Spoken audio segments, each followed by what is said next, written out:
class. Before we start, let us pray first. Dear Lord, before our class starts today, Lord, we ask for your presence and guidance. We trust that you will be with us during this time as we learn and dive into the material at hand. Help us to see the value in what is being taught and focus on expanding our knowledge. Bring clarity to our minds and let your truth saturate every area of our learning so that we grow not only academically but spiritually too. Help each of us in this classroom to be a blessing to one another and find joy in the journey. In Jesus' name, Amen. Again, class, good morning. Before we start our lesson for today, please arrange your chairs properly and pick up any pieces of paper under your chairs. I hope everyone is ready to learn today. Before we start our lesson, let us first review our classroom rules. These rules will help us maintain a positive learning environment where everyone can participate, learn, and have fun. Are you ready? Okay. Our classroom rules or our classroom manners are, the first one is raise your hand to speak. Okay. Wait for your turn. Okay. Laging itataas natin yung ating kamay kapag tayo ay magsasalita o kung may gusto tayong sabihin o sasagot tayo kay teacher. Okay. The next one is listen attentively. Okay. Pay attention when others talk o makinig ng mabuti. Habang ang iba ay nagsasalita o si teacher ay nagdi-discuss, dapat si learners ay nakikinig ng mabuti. Okay, the next one is speak kindly and politely. Use words like please and thank you. Okay, the next one is share and take turns. Wait for your turn fairly. Okay, the fifth one is respect personal space. Okay, keep hands and feet to yourself. Okay, the last one is be helpful and encouraging. Help friends and encourage others. Okay, that is our classroom rules or our classroom manners. Class, have you noticed that a simple sentence can change its meaning depending on how it is punctuated? Okay, today we will discover how these small marks can make a big difference in communication. Let us explore the power of punctuation. Okay, what do you think will happen if we remove all punctuation marks in a sentence? Ano kayo mangyayari kapag yung ating mga pangusap ay walang punctuation o kahit dun sa mga simple nating mga sinasabi ay walang punctuation marks tayong ginagamit? Pwede po kaya yon? Okay, when you text your friends, do you always use punctuation marks? What happens if you don't? Okay, ano kayang mangyayari kapag halimbawa nag-text tayo, nag-message tayo dun sa ating mga kaibigan? May gusto tayong itanong o may gusto tayong sabihin. Kapag hindi natin gagamitan ng punctuation marks, ano po kaya ang mangyayari? Okay, can punctuation marks save lives or create confusion? Why do you think punctuation marks are called the traffic signals of writing? Okay, bakit kaya tinatawag na traffic signals of writing ang punctuation marks? Okay, before we start our lesson about punctuation marks, let's have a quick and fun activity. Okay, I will show some sentences without punctuation marks and you will guess the correct punctuation marks. Okay, class, dito sa sentence na ipapakita ko, pansinin ninyo kung alin yung kulang. Nababago ba yung meaning niya kapag may punctuation marks at kapag walang punctuation marks? Okay. Our example is, let's eat grandma. Okay, basahin natin ng walang bantas o ng walang punctuation marks. Okay. Paano naman pag binasa natin siya na may bantas ng kasama? May comma. Okay. Let's eat grandma. Just like that, ano? Okay. Without the comma, it sounds like we are eating grandma. Diba? Walang poses. Okay. Pero, kapag may comma, with the comma, it means we are inviting grandma to eat. O inaalok natin si grandma na kumain. Okay, class? Another fun example is, I like cooking my family and my dog. Okay, class, what do you think this sentence means? Okay, do you think the speaker really wants to cook their family and dog? Okay, what do you think is missing in the sentence? Okay, correct. I like cooking my family and my dog. Okay, the comma helps separate the ideas. The sentence now means that the speaker likes three things: cooking, their family, and their dog. Okay, without punctuation marks like commas, a sentence can have a completely different or funny meaning. That's why punctuation is very important in writing. As you can see, punctuation marks may be small, but they are very powerful because they help make our sentences clear and understandable. Explain how punctuation changes meaning. Okay, today we will learn about punctuation marks, the small symbols that make our writing clear, meaningful, and understandable. We can see that punctuation marks change the meaning of the sentence. Kaya mahalaga ang tamang paggamit ng bantas. Okay. Punctuation marks help us know when to stop, pause, ask a question, or show strong emotion. They guide the reader in understanding the correct meaning of the message. Punctuation marks are very important in writing because they help make sentences clear, organized, and meaningful. Okay, without punctuation marks, sentences can be confusing and difficult to understand. Now that we understand that punctuation can change the meaning of a sentence, let us find out more. Okay, class? Here is the objectives of our lesson for today. Okay, at the end of the lesson, the learners are expected to identify the different punctuation marks and their uses. Number 2, construct sentences using correct punctuation marks. And lastly, appreciate the importance of punctuation in effective communication. Okay, now that we understand the importance of punctuation marks, let us first define what punctuation marks are. Okay, what is the punctuation marks? Okay, punctuation marks are symbols used in writing to organize sentences and clarify meaning. Okay, they help readers understand the message correctly. Okay.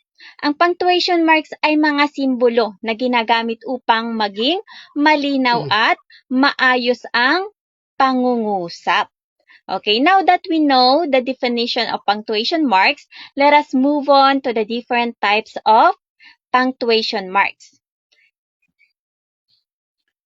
Okay, the first types of punctuation marks are the main types of punctuation marks are the period.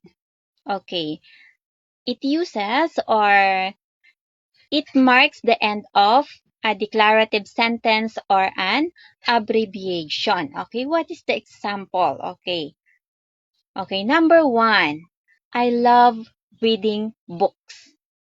Okay, it ends with a period. Okay, number 2, I am finished with my homework.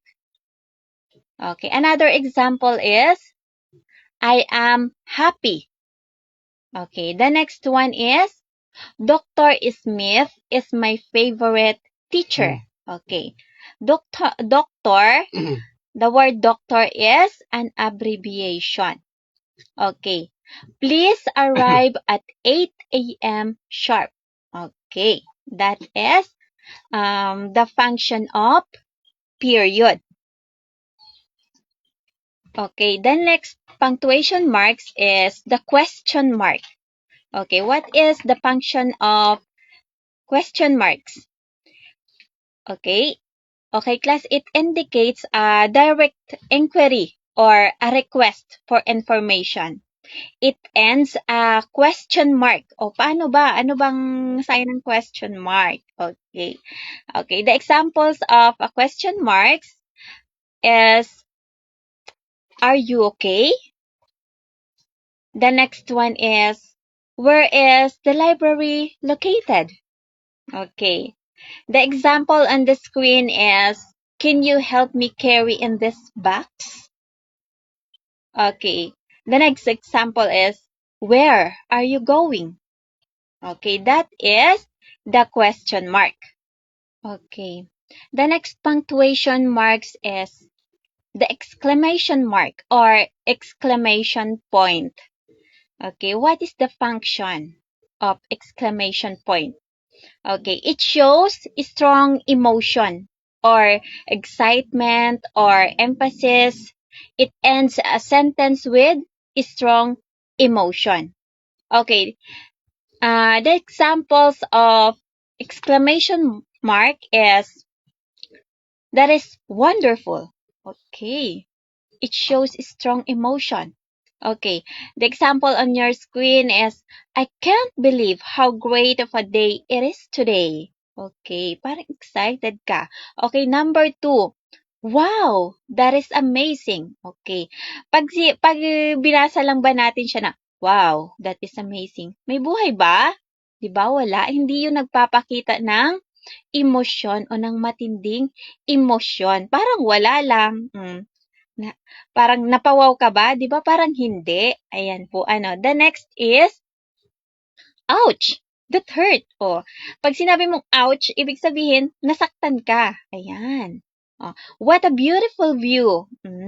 Nakita mo na maganda yung view. Ibig sabihin nagandahan ka, natuwa ka. Ayan, nagpapakita siya ng strong emotion. That is the exclamation point or the exclamation mark. The next one is the comma. Okay, what is the function of comma? Okay, it creates a slight pause, separates items in a list, or joins two ideas. The example is, I need to buy an apple, an orange, and a banana. Okay. The next example is, or another example is, I need to buy milk, eggs, bread, and butter. Okay. Another examples to join two words or two ideas. Although it was raining, we went for a walk. Okay. Okay. The next one is, hello, how are you today? Yan po ano. Okay, the next example is, Rome, Italy is a historic city. Okay. Ginagamitan siya ng comma pagkatapos ng another words. Okay, halimbawa, kasi dalawa silang magkasunod na lugar. Kaya ginamitan ng comma o ng kuwit. Okay, that is the uses of comma. Okay, the next one is semicolon. Okay. Ginagamit naman ng semicolon, it is a longer pause than comma connects two independent sentences that are closely related without using a connector word like and. Okay, dun po ito ginagamit ang semicolon. Ano? Okay.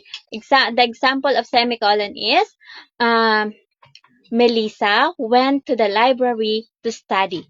It was the only place quiet enough for her to focus. Okay, another example po na sentences na kung saan ginagamit yung semicolon. Okay, my dog loves the park. My cat prefers the couch. Okay, another example is, I have a big test tomorrow. I need to study tonight. Okay, yan po yung kung saan ginagamit ang semicolon. Ibig sabihin ay, it used to join two independent clauses that are closely related. Hi, now that we have learned the different punctuation marks and their functions, it's time to put our knowledge into practice. Let's see how well you can use punctuation to make sentences clear and meaningful. Good luck and have fun. Number 1. Can we go to the zoo today?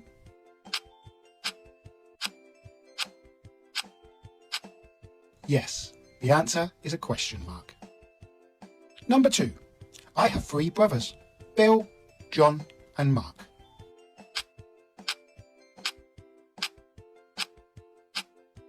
Yes, the answer is a comma. Number 3. Ice cream is my favourite.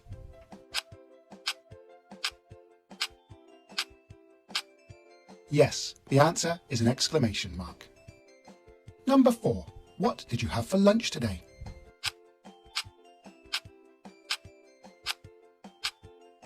Yes, the answer is a question mark. Number 5. I really enjoyed the film.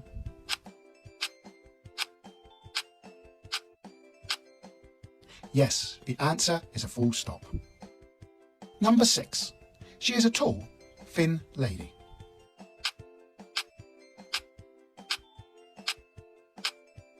Yes, the answer is a comma. Number 7. Happy birthday, Jane.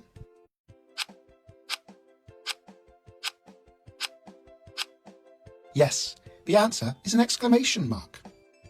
Number 8. I had fish for my dinner.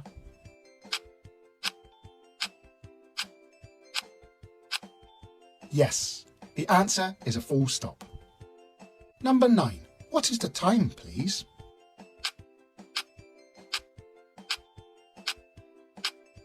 Yes, the answer is a question mark.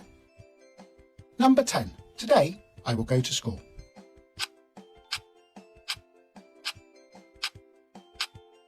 Yes, the answer is a comma. Well done. Yeah. Okay, in our reflection, the question is, are punctuation marks are important? Why? Okay, the number 2 is, what happens if punctuation marks are not used? Okay, punctuation marks are important because they make writing clear, organized, and meaningful. They help avoid confusion and help readers understand the message correctly. Without punctuation marks, communication would be difficult. Okay, in conclusion, punctuation marks are foundational tools in written communication that structure language, clarify meaning, guide the reading flow, and convey tone or intent. Punctuation marks play a very important role in writing. Terminal punctuation marks and sentences, post punctuation marks indicate pauses, and other punctuation marks help clarify meaning. By using punctuation correctly, we become better communicators. It also teaches us discipline, responsibility, and respect when expressing our thoughts. Mahalaga ang mga bantas dahil tumutulong ito upang mas maging malinaw ang ating mensahe. Okay, on our values integration, punctuation marks teach us important values such as responsibility. O bakit may responsibility ba sa pagsulat? Ayan. Okay, using correct punctuation shows responsibility in writing. Ayan, naiintindihan po kaya? Number 2 is respect. Ayan. Clear writing shows respect for readers so they can understand the message. Okay.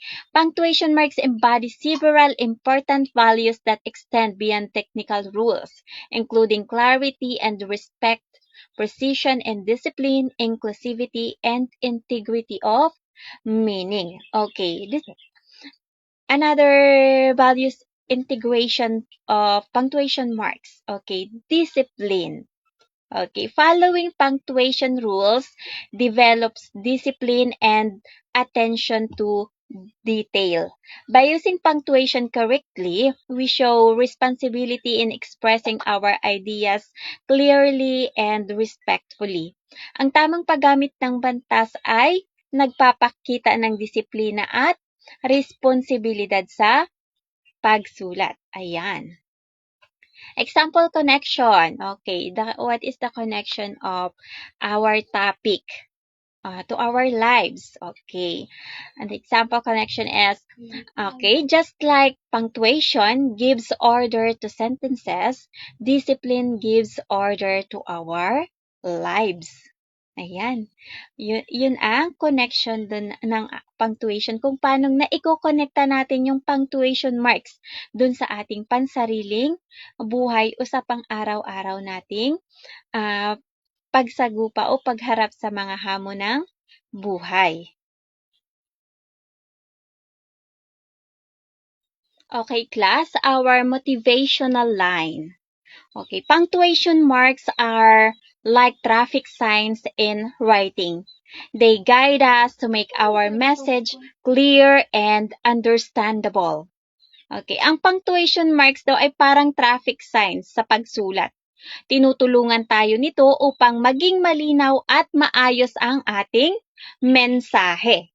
Okay, another motivational line is, punctuation marks may be small, but they make a big difference in communication. Maaring maliit ang punctuation marks, ngunit malaki ang naitutulong nito sa malinaw na komunikasyon. Nawa ay marami kayong natutunan sa aking lesson for today.